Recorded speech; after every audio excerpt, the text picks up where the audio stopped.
July 3rd, 1644.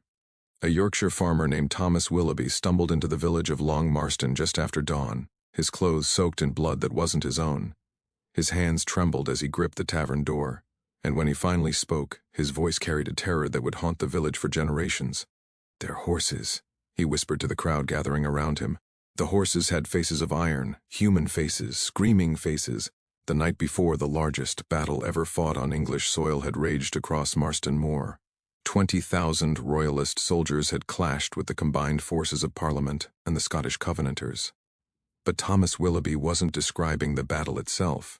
He was describing what he'd discovered in a ravine 2 miles from the battlefield, a discovery that would be buried in military records for centuries. In a hidden dell, surrounded by ancient oaks, lay 17 Parliamentary cavalry horses. Each one wore a steel mask forged to resemble a human face twisted in agony. And carved into each mask was the same name, names of men who had been reported missing from surrounding villages over the previous 6 months. But the truth was far more terrifying. Before we uncover the truth about the Roundhead cavalry at Marston Moor and Cromwell's iron-faced war mounts, make sure to subscribe to Fierce Sermon and ring that notification bell. We dive deep into the darkest corners of history that textbooks don't want to teach. Drop a comment telling us where you're watching from. We love hearing from our community of mystery seekers. Now, let's step back into the blood-soaked fields of Yorkshire, where religious fervor and wartime desperation created something that should never have existed. The year is 1643, and England is tearing itself apart. King Charles I and Parliament have been at war for over a year, and the conflict has evolved from political dispute into something far darker, a holy war that pits neighbor against neighbor, brother against brother. The Puritans, led by Oliver Cromwell, believe they're fighting for God's true church against the Catholic sympathizing king. In their minds, this isn't just politics. This is cosmic warfare, a battle between the forces of light and darkness. Yorkshire sits at the heart of this conflict, a contested territory where Royalist and Parliamentary forces clash weekly. The countryside is ravaged. Farms lie abandoned. Villages have been burned and rebuilt 3 times over. And in this chaos, something ancient has awakened. Old beliefs about spiritual warfare, about the power of symbols, about the thin line between the human and the demonic. Enter Lieutenant Colonel Marcus Fairweather, a rising officer in Oliver Cromwell's cavalry regiment, the Ironsides. Fairweather is a true believer, a man who sees the hand of Providence in every victory and Satan's influence in every defeat. His men describe him as fearless in battle, often leading charges that should have been suicide missions but somehow succeeding. They also describe his obsession with Ezekiel's vision of the creatures with 4 faces: the man, the lion, the ox, and the eagle. Fairweather keeps a worn Bible, and the pages containing Ezekiel's vision are so frequently read they're nearly illegible. In the winter of 1643, Fairweather is stationed in the village of Tadcaster, a small market town that's changed hands between Royalist and Parliamentary forces 4 times. The local population is exhausted, traumatized, and desperate for the war to end. They're also terrified of the man who now commands the garrison. Fairweather has begun conducting unusual religious services, speaking about spiritual armor, about becoming instruments of divine wrath. The local blacksmith, a man named Edward Gosworth, later testifies that Fairweather approached him in December with an unusual commission. He wanted masks forged for horses, not simple battle armor, but full face coverings shaped like human visages. When Gosworth asked why, Fairweather's response chilled him. "We must become terrible to behold, as terrible as the angels who guarded Eden with flaming swords. Our enemies must see the face of righteous judgment and despair." Gosworth refused. 3 days later, his forge burned down under mysterious circumstances. The fire started in 3 separate locations simultaneously, according to witnesses. Fairweather helped fight the flames, his face illuminated by the orange glow, and when it was over, he placed a hand on Gosworth's shoulder and said, "Providence makes its will known in many ways." The first disappearance occurred on January 14, 1644.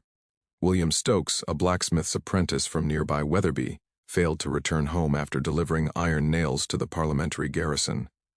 His master reported him missing, but in wartime Yorkshire, disappearances were common. Men were pressed into service, killed in skirmishes, or simply fled to avoid conscription. The authorities made note of it and moved on. But then it happened again. February 2nd, another young man, this time from Tadcaster itself. Robert Fenwick, age 19, a tanner's son. He was last seen entering the garrison stables where Fairweather kept his personal horses. When his mother inquired, she was told Robert had volunteered for military service and been sent to another regiment. No paperwork existed to confirm this. His mother pressed the issue, growing increasingly frantic, until she was visited by two of Fairweather's lieutenants, who suggested that continued inquiries might be seen as interfering with military operations, a serious offense in wartime. The pattern continued through February and March. Young men, usually between 16 and 25, usually with some skill in metalwork or leathercraft. They would be seen entering the garrison or heading toward it, and then they would vanish. By April, 7 men had disappeared from the Tadcaster area alone. The families whispered among themselves, but fear kept them from organizing any formal complaint. This was Parliament's territory now, and to question parliamentary officers was to risk being labeled a royalist sympathizer, a death sentence. A local minister, Reverend Edmund Ashworth, kept detailed records of his parish. His diary from this period survives in the archives of York Minster. His entry from March 18, 1644 reads, "Visited the garrison today to inquire after young Thomas Blackwood, who has not been seen these 10 days. Lieutenant Colonel Fairweather received me cordially but with an air of distraction. He spoke at length about the coming battle, about how the Lord requires sacrifice from his faithful servants. When I pressed about Thomas, he smiled, a smile that contained no warmth whatsoever, and said, 'The boy has been transformed into something greater than himself. He serves a higher purpose now.' I left feeling profoundly disturbed. There is a quality to Fairweather's eyes that reminds me of the old accounts of men possessed. The 4th incident involved not a disappearance, but a sound. In early April, several villagers reported hearing strange noises coming from the garrison stables at night. Metallic hammering, yes, but also something else. Something that sounded like screaming, muffled and distant. A farmer named Hugh Bradley described it as the sound a man might make if his mouth were held shut while he endured unimaginable pain. When questioned, Fairweather's men explained that they were working on new cavalry equipment through the night, preparing for the expected battle. The hammering was merely blacksmiths at work. As for the screaming, "You're hearing the wind through the stable vents," one officer explained, "or perhaps foxes in the fields beyond. The mind plays tricks in wartime, good sir, best not to dwell on shadows." But Margaret Bradley, Hugh's wife, told a different story to Reverend Ashworth. She swore she'd seen something through the stable windows one night when she'd gone searching for her husband, who'd been drinking at the garrison. Through the gaps in the shutters, illuminated by forge fire, she saw shapes that shouldn't exist, men suspended by chains, and something being fitted over their heads, something metal that covered their faces entirely. She'd run before she could see more, terror driving her into the night. She made her husband swear never to return to the garrison. She never spoke of it publicly. In her testimony years later, she would say, "I knew if I told anyone what I'd seen, I would be the next to disappear." The final pre-battle incident occurred on June 29th, just days before the Battle of Marston Moor. A supply wagon arrived from Leeds carrying additional weapons and armor. The wagon driver, a man named John Prescott, later testified that he was ordered to deliver 17 specific crates directly to Lieutenant Colonel Fairweather, and to no one else. The crates were unusually heavy, and made strange rattling sounds when the wagon hit ruts in the road.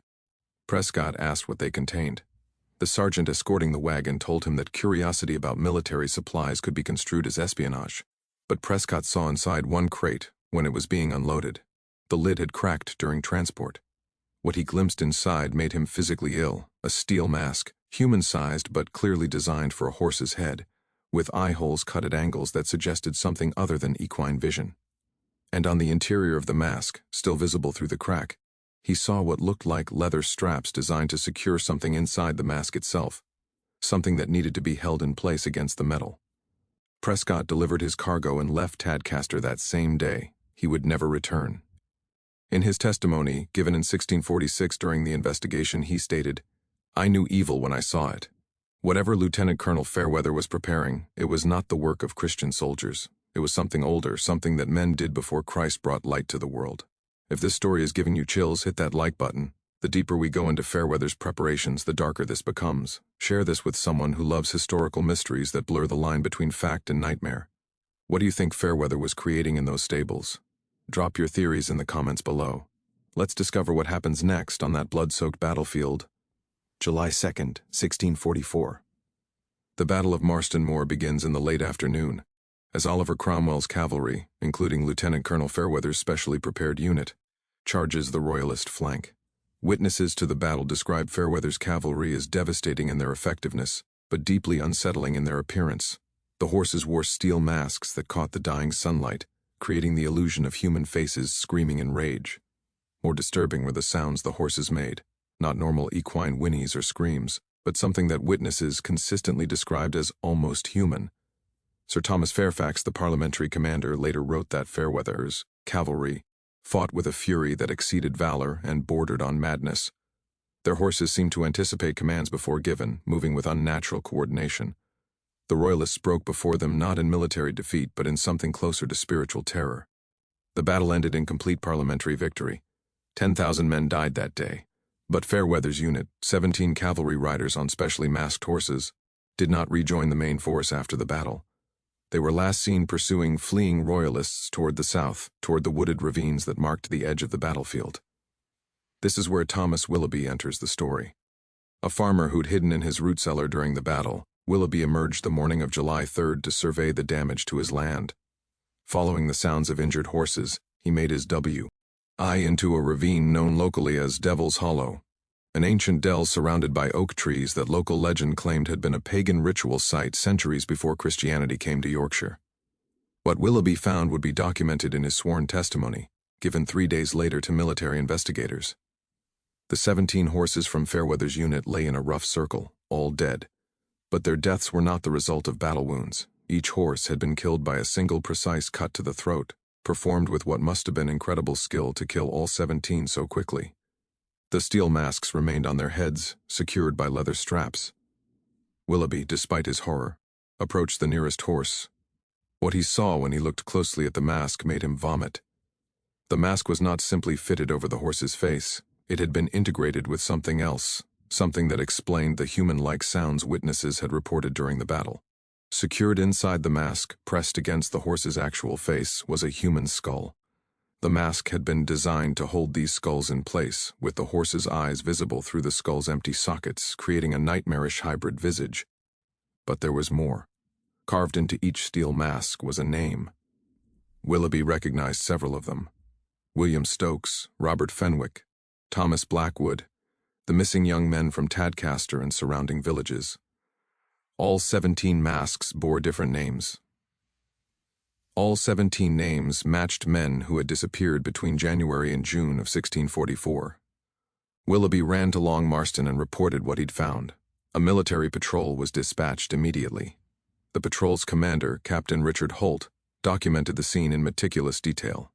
His report, preserved in the Parliamentary archives, describes a scene of such blasphemous horror that several of my men refused to proceed with the investigation. Holt ordered the masks removed and examined. The human skulls inside showed evidence of having been removed from bodies post-mortem, then carefully cleaned and shaped to fit within the masks. But the most disturbing discovery came when they found Lieutenant Colonel Marcus Fairweather's body. He had not died from his throat being cut like the horses. He lay in the center of the circle of dead animals, his own sword thrust through his heart in an apparent suicide. Clutched in his left hand was a piece of parchment. The writing on it was in Fairweather's own hand, confirmed by comparison with his military correspondence. The note read, "They spoke to me. During the battle they spoke, not the horses but the men whose faces they wore. They begged me to release. They told me what I had done was not divine will but abomination.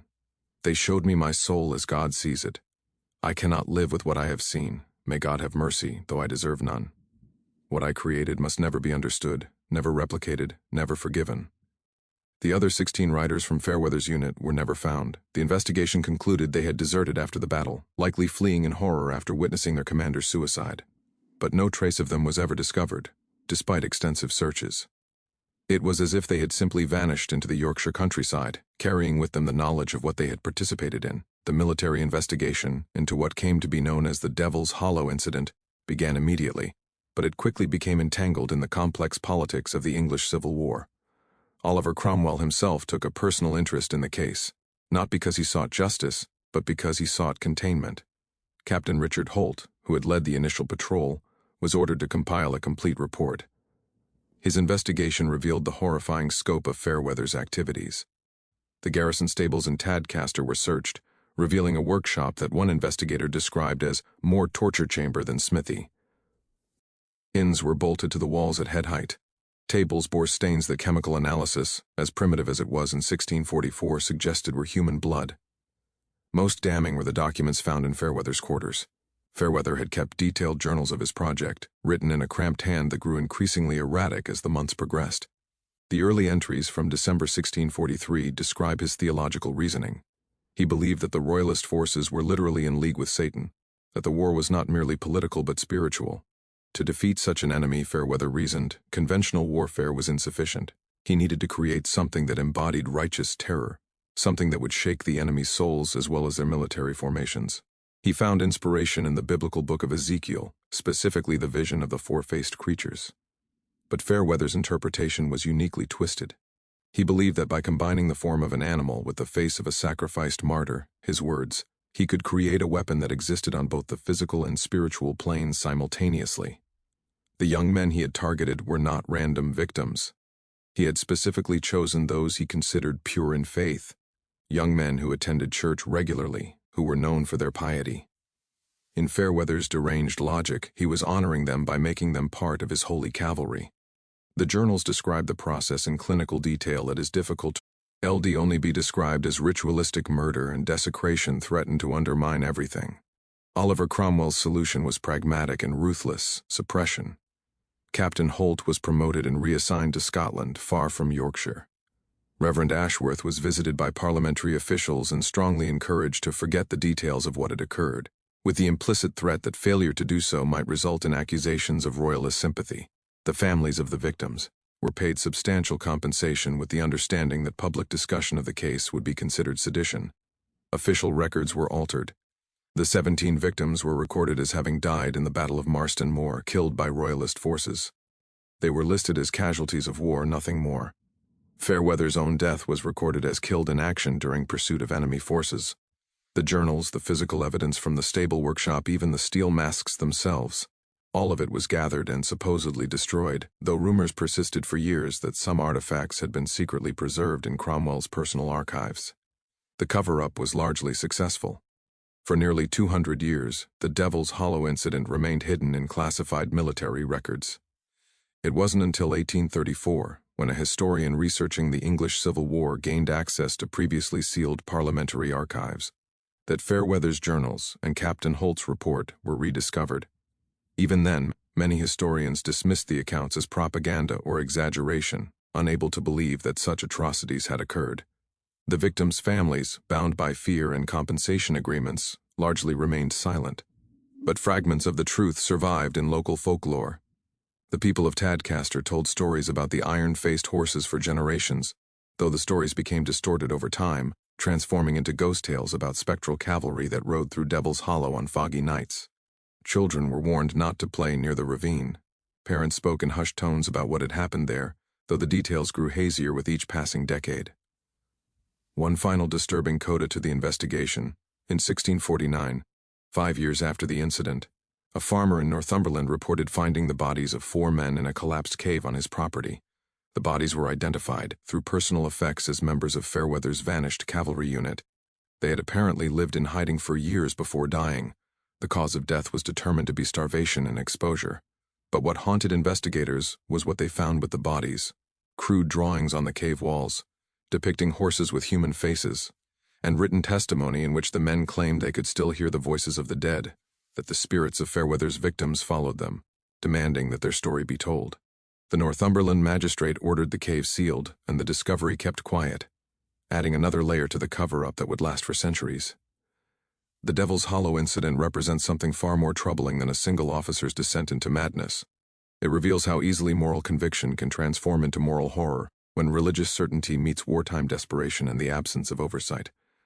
Lieutenant Colonel Marcus Fairweather was not, by contemporary accounts, insane, at least not initially. He was a product of his time, a true believer in a cause he considered righteous.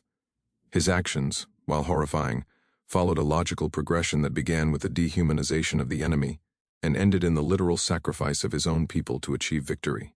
This pattern would repeat itself throughout history, in contexts both religious and secular, whenever individuals or groups become convinced that their cause justifies any means.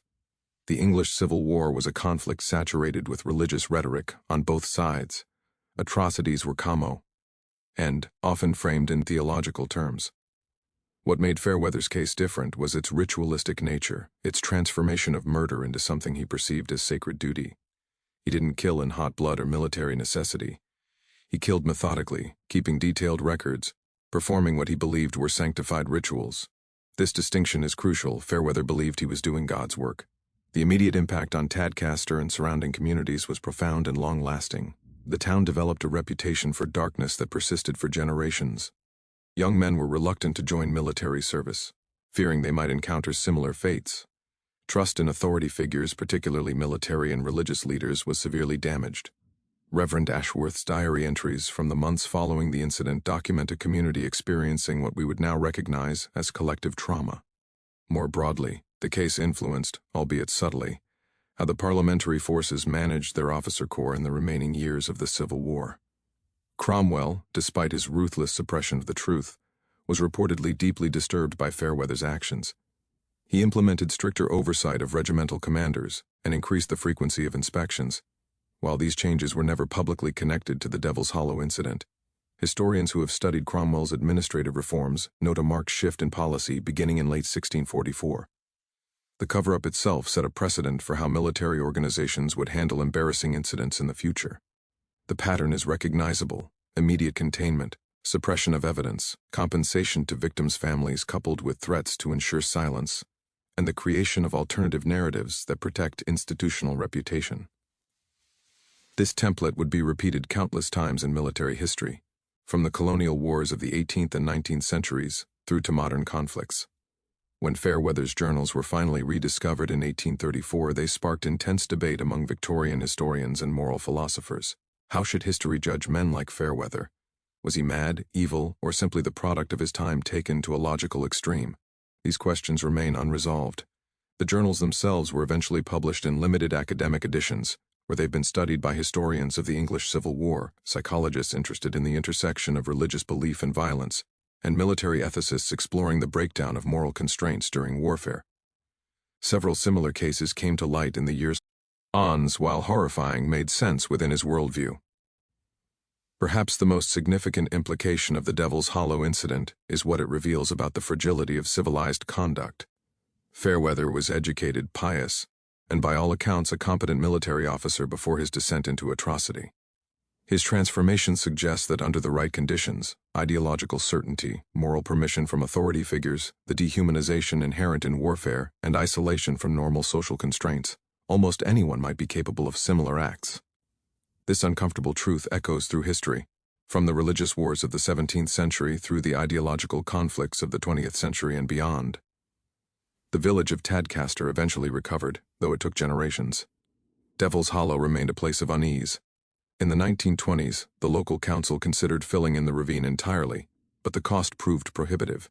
Instead, they erected a small memorial stone in 1944, on the 300th anniversary of the battle. The stone makes no mention of Fairweather or his victims, referring only to those who suffered in silence during the conflict of 1644. It's a deliberately vague memorial, acknowledging pain without specifying its source, perhaps the most honest monument possible for a truth that was suppressed for so long. What do you think drove Lieutenant Colonel Marcus Fairweather to transform religious conviction into ritualistic murder? Was he insane from the start, or did the war and his ideology create the monster he became? Could something like this happen today, under different circumstances but following the same psychological pattern? Leave your theories in the comments below. The Devil's Hollow incident reminds us that history's darkness often lies not in what's recorded, but in what was deliberately hidden. How many other incidents like this remain buried in classified archives, waiting to be discovered? What other horrors were committed in the name of righteous causes and then quietly erased? If this deep dive into one of history's most disturbing military cover-ups left you unsettled, subscribe to Fear Sermon for more lost chapters of history that challenge what we think we know about the past. Hit that notification bell so you never miss an episode. Share this with someone who appreciates history's darker truths. Remember, the most terrifying monsters in history weren't supernatural. They were men who believed they were doing the right thing. See you in the next video, where we'll uncover another buried truth that history tried to forget.